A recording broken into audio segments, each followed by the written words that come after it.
Education ಅನ್ನೋದು it is not academics or it is not sports. It is physical, it is mental, emotional, psychological.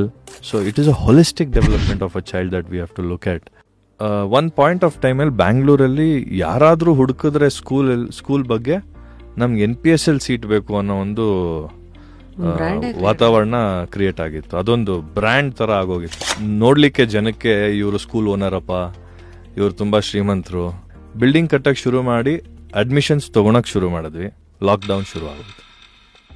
So ಮಕ್ಕಳಿಗೆ ಪೇರೆಂಟ್ಸ್ಗೆ gap ಅನ್ನೋದು ತುಂಬ ಆಗ್ತಾ ಇದೆ. Mobile addicts ಆಗ್ತಾ ಇದ್ದಾರೆ ಮಕ್ಕಳು. ನಮ್ಮ ಸ್ಕೂಲಲ್ಲಿ ರೀಸೆಂಟಾಗಿ ಒಂದು ಮೂವಿ ಬಂತು, I don't want to mention the movie.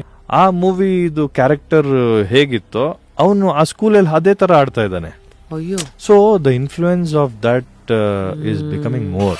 2 10th standard batches 100% ರಿಸಲ್ಟಲ್ಲಿ ಯಾರು 85% ಕಮ್ಮಿ ಕೂಡ ತಗೊಂಡಿಲ್ಲ. ಈ ಕನ್ಸು ಕಾಣೋದೇ ಒಂದು ಕೊರತೆ ಆಗ್ಬಿಟ್ಟಿದೆ. ಕನ್ಸೇ ಕಾಣಬೇಡಿ ಅನ್ನೋ ಥರ ಆ ವಾತಾವರಣ ಸೃಷ್ಟಿ ಮಾಡ್ತಾ ಇದ್ದಾರೆ. ಹಾಸಿಗೆ ಇದ್ದಷ್ಟು ಕಾಲ್ ಚಾಚು ಅನ್ನೋದನ್ನ ಮಕ್ಳಿಗೆ ಯಾಕೆ ಹೇಳ್ಕೊಡ್ಬೇಕು?